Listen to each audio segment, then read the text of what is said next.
Mark, first points on the board at 2025-26. How do you assess that?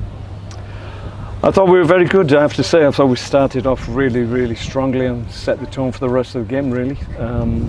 Coming here is not easy. I think a lot of people thought this was a difficult fixture for us, but for all intents and purposes, very few moments of drama against us to where we got any concerted pressure from the opposition. So overall, very well managed game from our point of view. Could have scored any amount of goals today, really. I think we had something like 24, 25 attempts on goal, which is a good sign moving forward because, like I said, I think Woking will be a good side this year, but I just think it was the manner of our performance today that didn't allow them to play as well as they wanted.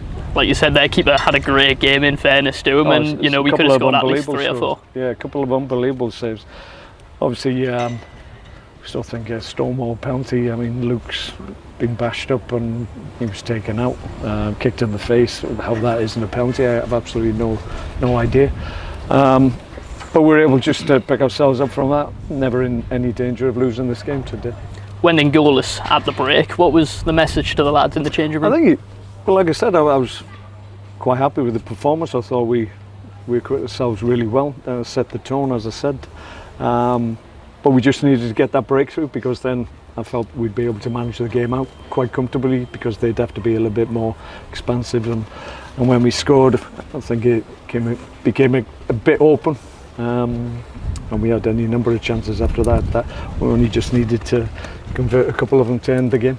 On that goal, in a bit more detail, it was a great ball into Luke and he showed great composure to tuck that away into the bottom corner. Yeah, well, he's been playing exceptionally well since he's come back into the fold, and been really impressed with his work in pre-season. Obviously on the training field, you know what you're going to get from Luke. He works absolutely to his maximum, and I'm pleased for him because he's had a tough time, but I think people can see the qualities that he has and how we're going to utilise him better maybe than he has been in the past. You really saw what that meant to him in the celebration towards the away end, didn't we? Yeah, like I said, pleased for him because it was a good performance, and along with his teammates as well, they're pleased for him. It's a good group at the moment, and that's going to be important moving forward. How do you assess Regan's game? He had that chance in the first half, looping towards the far corner, great save. Yeah, Regan, along with many others, affected the opposition in a positive way.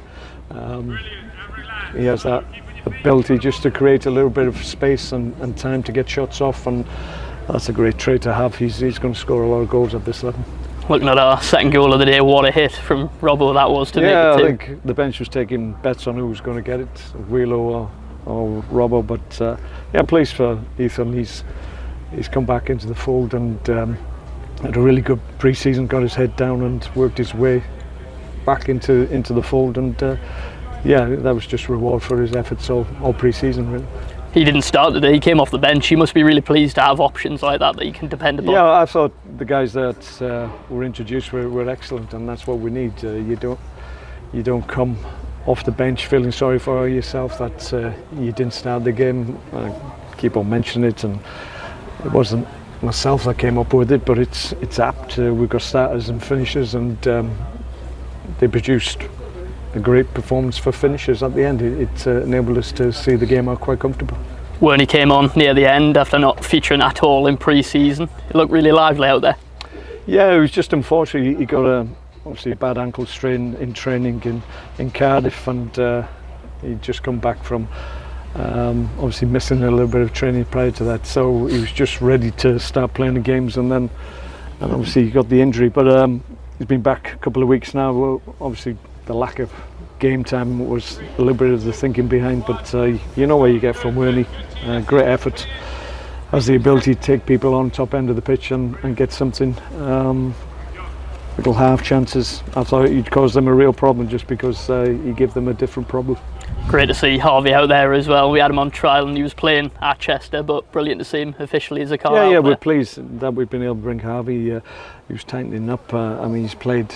The reason I felt I could play him today, he's had 4 90 minutes in pre-season, so he was up to speed, but it's a little bit different when you just train at the intensity that we train and what we expect, and it's been difficult for him, but I thought he acquitted himself really well, and once he gets up to speed, he's going to be a big player for us.